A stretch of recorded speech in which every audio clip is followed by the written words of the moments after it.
From the very beginning of the Long Island serial killer case, I questioned whether or not all of the victims were actually Rex Heuermann's victims because of the manner that some of them were bound and gagged and put in burlap bags, and others of them were dismembered and scattered across Long Island. And that, to me, felt like two different killers. And now, as we look again at the omnibus motion filed by the defense in Rex Heuermann's case coming up very soon in 2026, we see more reasons to believe there's maybe two killers on Long Island. And let's get into the details. The devil's in the details. Let's go.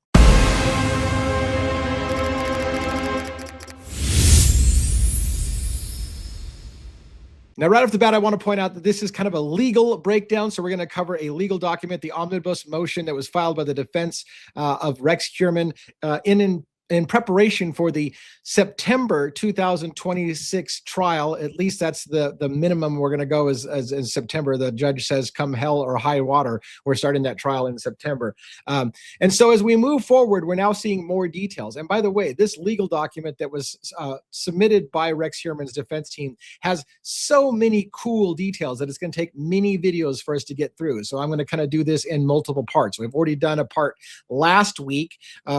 If you watched that episode on whether or not Rex Heuermann killed Sandra Castilla. But now we're going to deal with John Bittrolff. That's what we're going to mostly focus on. We're going to be focusing on the legal document that was filed in January for Rex Heuermann's defense to break down what the defense is saying about John Bittrolff and how it relates to the Rex Heuermann case. If you haven't done so already, make sure you like and subscribe and follow this channel right now. You don't want to miss the coverage. We do great things. We have attorneys. We've interviewed an attorney in this case in particular, in the Rex Heuermann case, peripherally at least, an attorney, John Ray, who represented the family of Shannon Gilbert, who went missing and started the whole discovery of the Gilgo 4 and the Long Island serial killer. And now comes the culmination of the arrest of Rex Heuermann and his trial coming up in 2026 this year in September. And so let's get into the details. Again, make sure you have subscribed so you don't miss anything, because once you get into this, you're going to forget and then you'll be sorry. All right, here we go. Now, I wasn't super familiar with John Bittrolff's case when I came into the Rex Heuermann case, and I came into the Rex Heuermann case a little late compared to others. However, I've gotten up to speed very quickly. I've interviewed John Ray, who represents the state of Shannon Gilbert, a woman who went missing, I think, in 2010, and just mysteriously died in Oak Beach, and how this quest for Shannon Gilbert led to the discovery of the Gilgo 4 bodies that were bound and gagged, if you will, or put in burlap bags and dropped along the stretch of Gilgo, which later then moved to more people who were dismembered along Long Island, and then the arrest of Rex Heuermann as the Long Island serial killer. Now, John Bittrolff was originally convicted in 2017, I believe, for a couple of murders that happened back in the 90s. And one of the murders attributed to Rex Heuermann in the earliest stages was Sandra Castilla. We talked about that, We talked about that last week from the 90s as well. And so what we're going to deal with now is the idea that I had from the very beginning, which is that, wait a minute, somebody who dumps people intact in burlap bags may not be the same killer as somebody who chops people up and maybe puts them in a garbage bag or a tote or whatever and has the torso in one place and the head another. That's two different types of killers. And I've seen other documentaries on the Long Island serial killer that said that seems to be two different killers. Lots of people believe it's at least two different killers, if not more. And yet Rex Heuermann is going to face trial for 7 murders, of which not all of them, or maybe even none of them, are his. Let's not forget, this channel believes in the presumption of innocence until proven guilty, and Rex Heuermann hasn't had his first day in trial. So let's not automatically assume he is a serial killer, because in fact, the defense is making an argument that he's not a serial killer and that you're getting him tied up with another killer, maybe John Bittrolff. Let's get into the details on this legal document. Now, again, John Bittrolff was accused and charged and convicted of 2 murders, Rita Tangretti and Colleen McNamee, in 1993 and 94. Bittrolff was from Manorville, Long Island.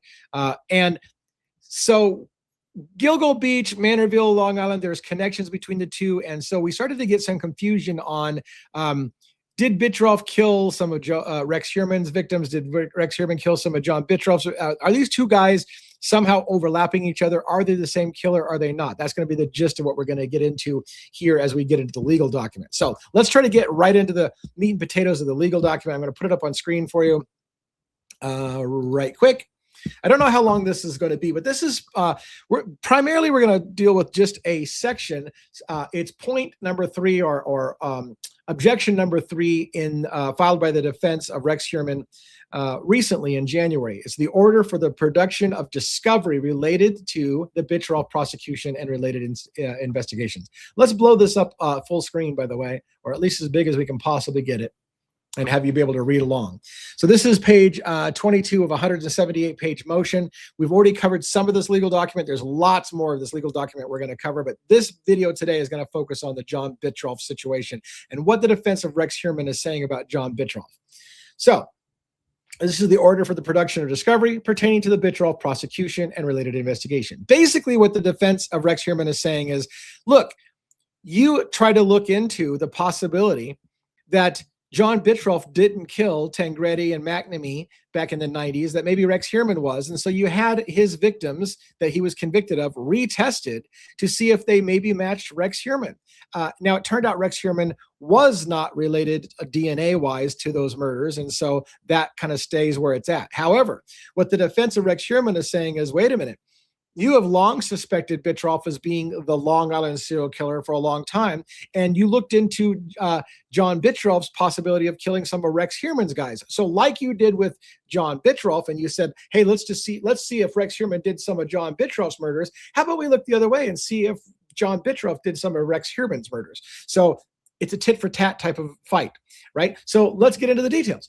Pursuant to CPL section 245, blah blah blah, Mr. Heuermann moves this court for an order directing the Suffolk County District Attorney's Office to make available for inspection and copying all discovery pertaining to the prosecution of John Bittrolff, as well as any and all reports documenting the investigation by law enforcement into the connection between Mr. Bittrolff and the murders of any of the victims attributed to the person colloquially referred to as the Long Island serial killer within 30 days of this court directing disclosure. So what does that say? There has been this colloquial name called the Long Island serial killer that didn't have a name attached to it. Now we've attached the name Rex Heuermann as being the Long Island serial killer. But that colloquial name, Long Island serial killer, was at one point attributed to possibly John Bittrolff. And again, they went after trying to see, wait a minute, what if Rex Heuermann, now that you said the Long Island serial killer is Rex Heuermann, what if Rex Heuermann is the one who killed these two people that Bittrolff was accused of?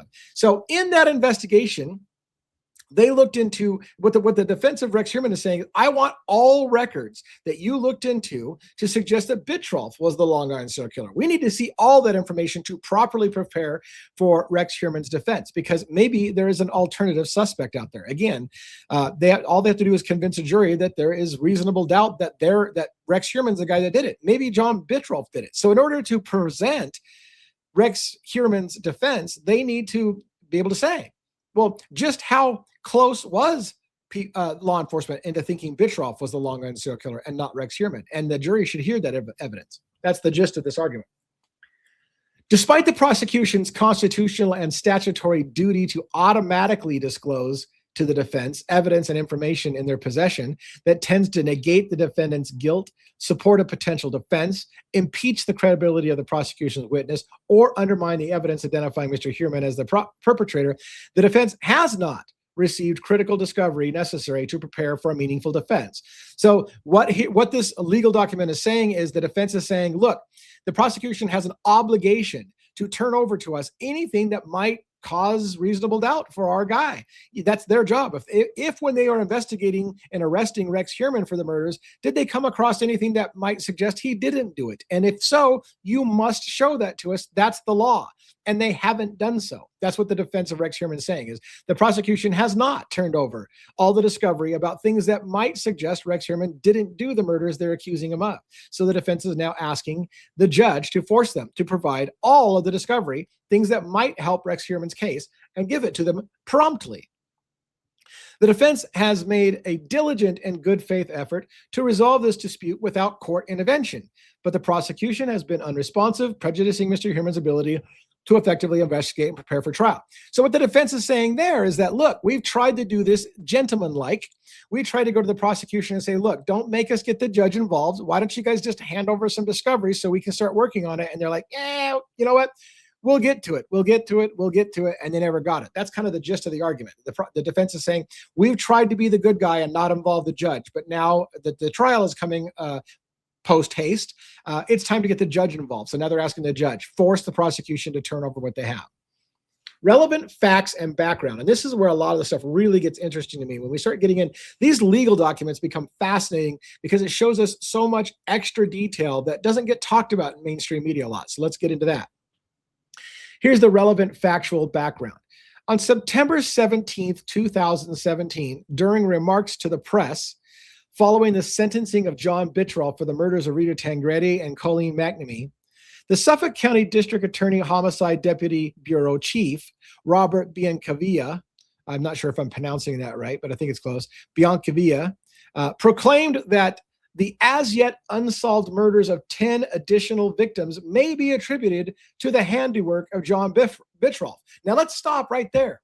In 2017, when John Bittrolff was arrested and being tried for Tangredi and McNamee's, they said there may be 10 additional other victims we're looking at as being John Bittroff's. One could basically suggest that is the Long Island serial killer bodies that were eventually attributed to Rex Heuermann. So if John Bittrolff was being looked into the possibility of 10 other bodies being the Long Island serial killer killings like the Gilgo 4 that Rex is now on trial for, then clearly some investigative work was done to look into the possibility that John Bittrolff committed those murders. Now the defense of Rex Heuermann says we need to see that. What did you discover in your investigation into the possibility that John Bittrolff was the Long Island serial killer and not Rex Heuermann? Deputy Bureau Chief Biancavilla further stated that the investigation of Bittrolff's possible involvement in these unresolved murders was still ongoing.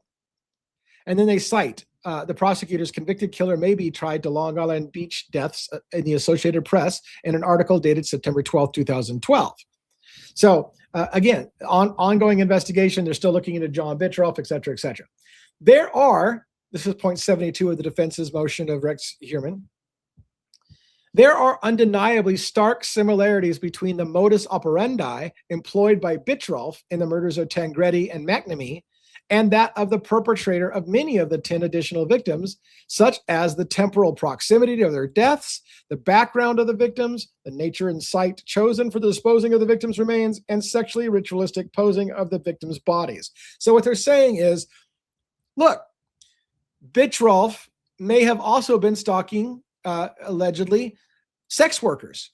You're saying Rex Heuermann allegedly stalked sex workers. Well, so did Bittrolff allegedly stalk sex workers. So they were stalking the same kind of victims in the same kind of place, dumping the bodies in the same basic area, and many similarities exist between the things that you say John Bittrolff did and the things you say Rex Heuermann did. So how do we know which one is which? That's the key thing. And that's what I say all the time. If we convict someone wrong on the wrong murder, that means the real murderer walks free for that. And maybe it's neither one of these guys. Maybe it's not Rex or Bittrolff. Maybe it's a third killer that we don't even know about. So get it right. Make sure you get the bodies right. That's important. Point 73.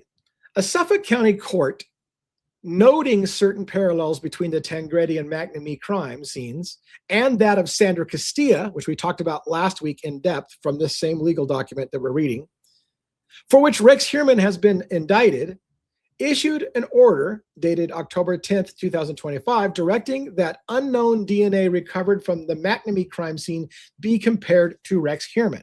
So this is something that recently happened, right? The John Bittrolff's team, after John Bittrolff's already arrested and in jail and all these things, they said, hey, wait a minute.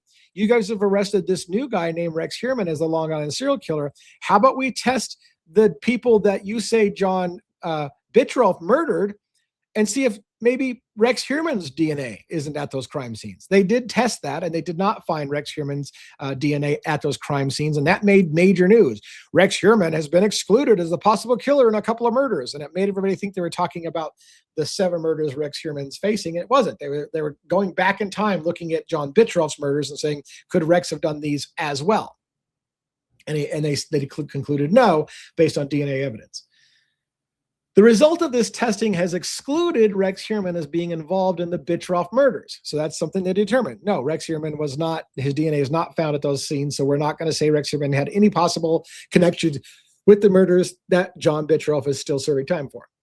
So on November 21st, 2025, Defense Counsel requested the Suffolk County District Attorney's Office make available for inspection and copying all discovery pertaining to the Bittrolff prosecution, as well as any and all reports documenting the investigation by law enforcement into the connection between John Bittrolff and the murders of the victims attributed to the person colloquially referred to as the Long Island serial killer. So again, they're asking, let's make sure that anything you investigated is a possibility that John Bittrolff did those murders, that we see that information too, because maybe there was something in there that would exonerate or help Rex Heuermann's defense to say, nope, not only was it maybe not John Bittrolff, but it wasn't Rex either. We need to see your work.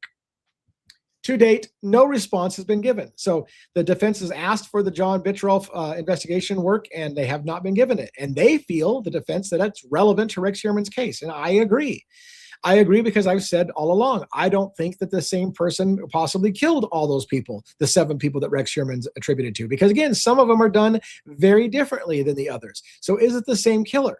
That the prosecution is going to say, yeah, Rex Heuermann was just evolving as a killer. He decided to kill differently, or maybe he got sloppy, or maybe whatever. That's going to explain the differences, the wild differences. But maybe, just maybe, as many documentaries have suggested and books have suggested and the media suggested, and now the defense has suggested, that there's more than one killer at play here, and it's not Rex Heuermann. Maybe not Rex Heuermann alone, maybe not Rex Heuermann at all. So, legal analysis, and we'll continue on and wrap this up here in a little bit. A criminal defendant has the right to introduce evidence that a person other than himself committed the crime for which he stands accused. Now, don't get me fucking started on the Idaho 4 case, because Brian Koberger was never allowed by that judge to present the idea that somebody else might have committed the murders. They stonewalled that son of a bitch in Idaho and said, nope, we're not even going to consider the possibility that other people could have committed this crime, even though that's the basis of our legal system. Reasonable doubt. If you can say, hey, look, somebody else might have had a better reason or a better opportunity than my guy, or anybody else could have done it other than our guy, that's something that can present reasonable doubt.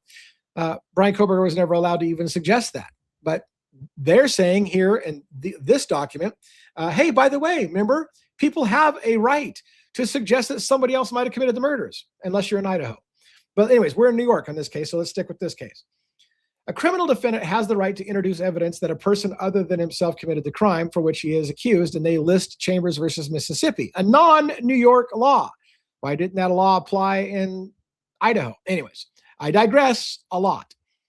Evidence that other individuals may be responsible for the crimes for which an accused stands charged for is favorable to his defense. So yes, if you've got evidence that suggests somebody other than Rex Heuermann could have committed these crimes, then that's important for the defense team to have. That's what that's saying. So too is information that contradicts the people's theory of the case. So if something in the investigations that contradicts their story that Rex is the killer, then that also needs to be shown to a jury, and it needs to be available to the defense so they can have a chance to present it to a jury. Furthermore, point 78, statutorily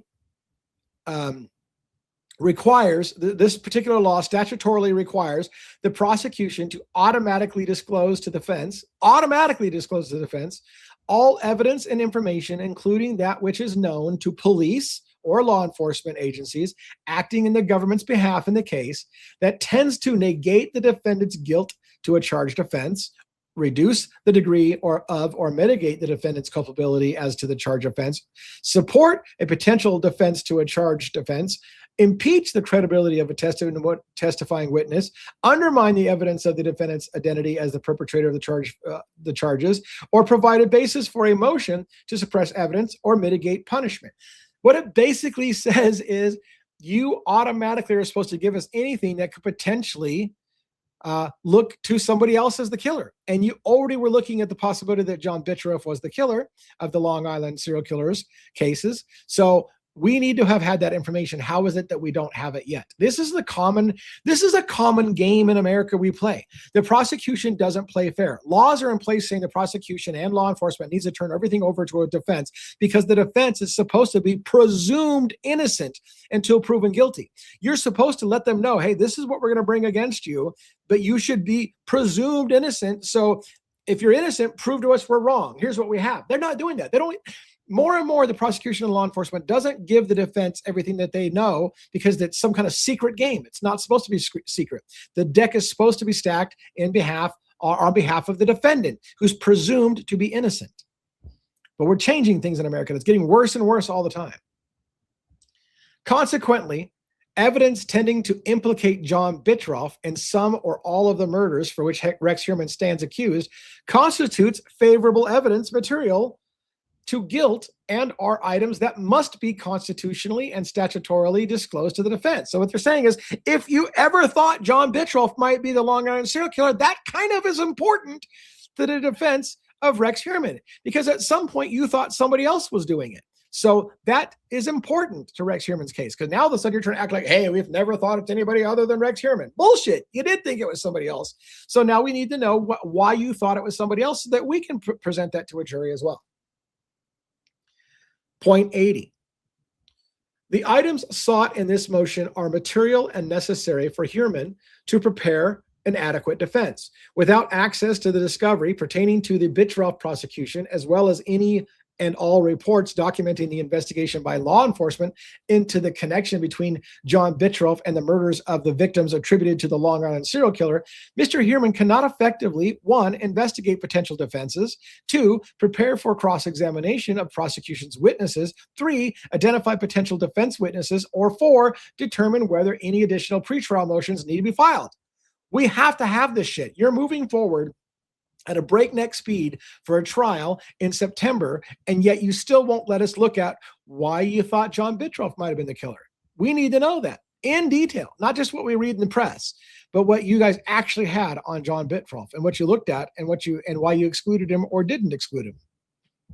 Accordingly, Mr. Heuermann moves this court for an order directing the Suffolk County District Attorney's Office to make available for inspection and copying all discovery pertaining to the prosecution of John Bittrolff, as well as any and all reports documenting the investigation by law enforcement into the connections between Mr. Bittrolff and the murders of any of the victims attributed to the person colloquially referred to as the Long Island serial killer within 30 days of the court's directing disclosure.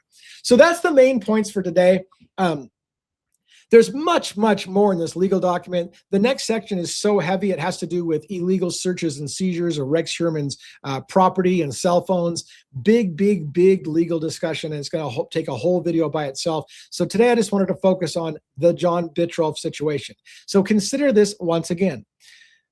Is the same person who ties up people and puts them in bags and dumps them in a narrow stretch next to each other the same kind of person who cuts them up into pieces and distributes them across Long Island, maybe putting them in totes or bags or whatever? Is that the same kind of killer? Is that the same modus operandi, as they say, the same way of killing? It's not. Again, prosecution is going to try to make the argument that Rex Heuermann killed all these people and that he just simply evolved over time and started killing differently, as most serial killers do. That's what they're going to try to argue. The defense is going to argue, no, this is very different types of killings because we have very different killers. And in fact, Rex Heuermann may not be the killer of any of them. Prove that he was. Show us the evidence that you looked into John Bittrolff and why you looked into John Bittrolff for the same murders you're now accusing Rex Heuermann of. And how did you determine John Bittrolff wasn't that guy, but Rex Heuermann is, other than slight DNA, which we're going to talk about in also later in this same document, the same omnibus. There's a whole section on the DNA evidence. So lots to cover in this legal document on the Long Island serial killer case. But as we move forward, in 2026.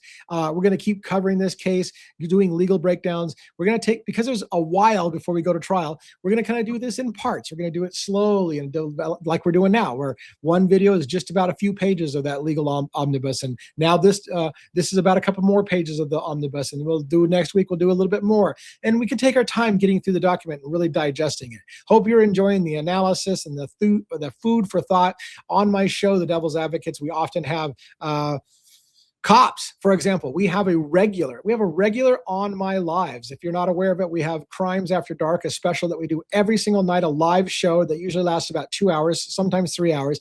And we have other true crime channels that go with us on our lives. We also have, like I said, we have law enforcement like NYPD. We have an NYPD police officer, current NYPD police officer over 20 years as part of our panel.